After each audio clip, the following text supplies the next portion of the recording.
Oh, we have a bag. Would you stop by the desk and collect it? Okay, thank you. Thank you, Annette. And last, we have a new tradition that we've started recently for our James River Writers members called the Spotlight Member. This is a member who has the chance to do a short reading of their work at the beginning of the second half of our writing show. It's only a 1 to 2 minute reading, but this is a chance where we get to spotlight some amazing work being done by you all. Note you can apply for this on our website, jamesriverwriters.com.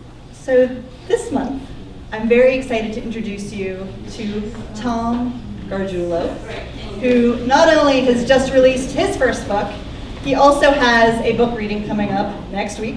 Tuesday. And actually, I'm going to hand this off to him because I'm just really excited to introduce you to him and for you to hear his words. Tom.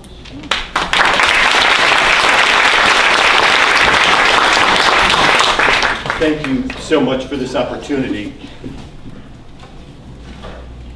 I've been volunteering here at Firehouse for the last 3 years, so I know where all the equipment is hidden. Can you hear me okay? Yes. Yeah. Okay. It's a real privilege to read a very short snippet from my recently released self-published novel, Stonewall Revival, Tales of 53 Christopher Street and Other Theatrical Adventures. I want to say that I'd like to say that the advice and the guidance and the help that I've gotten from James River Writers has been invaluable, and I wouldn't have been able to do this without the help of so many people that I've met here, so thank you for that. I'm going to read from the prologue, and that's titled Amuse, Rouge. The story's a sort of gay historical fiction, partly about how my first partner reopened the Stonewall Bar on Christopher Street in 1990, and part of it's sort of a gay man's theater fantasy because over the 1980s, 90s, and up till today, I've been collecting Broadway memorabilia. I've got this amazing collection of stuff, and so half of the book is this remembrance of that era in that special place, and it's juxtaposed with some facts about my memorabilia because most of that was acquired around the same time.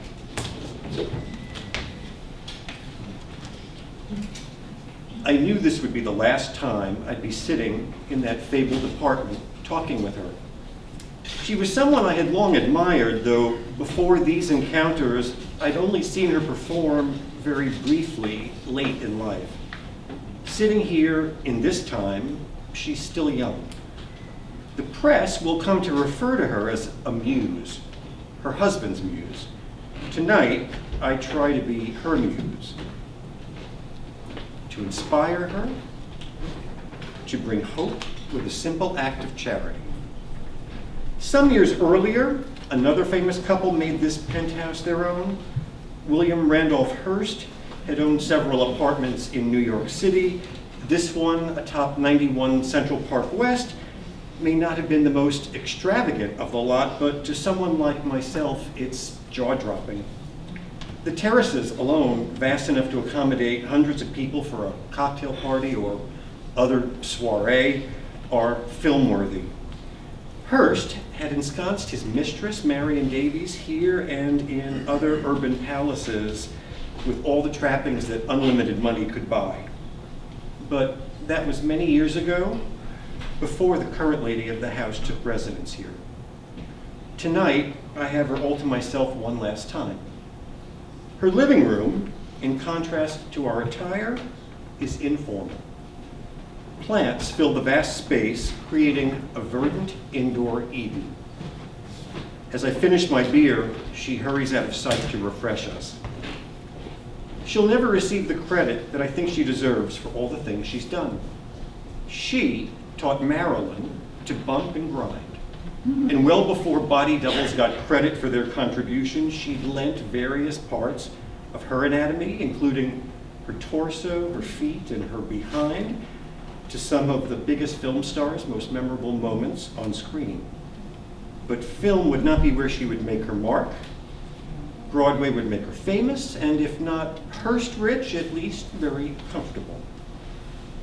Hearing the clinking of bottle caps as they dance across the kitchen counter, I wonder if she recalls anything from when she, at 3 years old, performed for Marion Davies at an MGM Christmas party.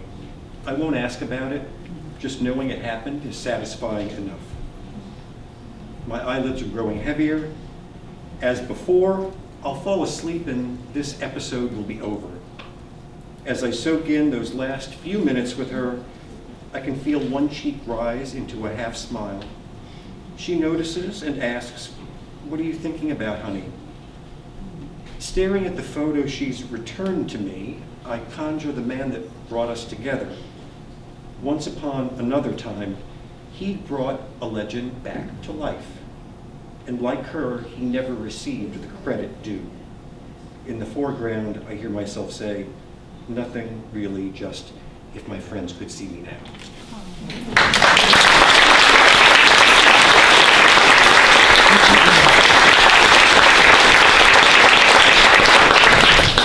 And if you'd like a longer reading, more conversation, some background about the book, the history of the Stonewall Bar, or an impressive theater collection, I'll be at 1708 Gallery on Tuesday at 5:30 for a nice evening as well. Thank you so much.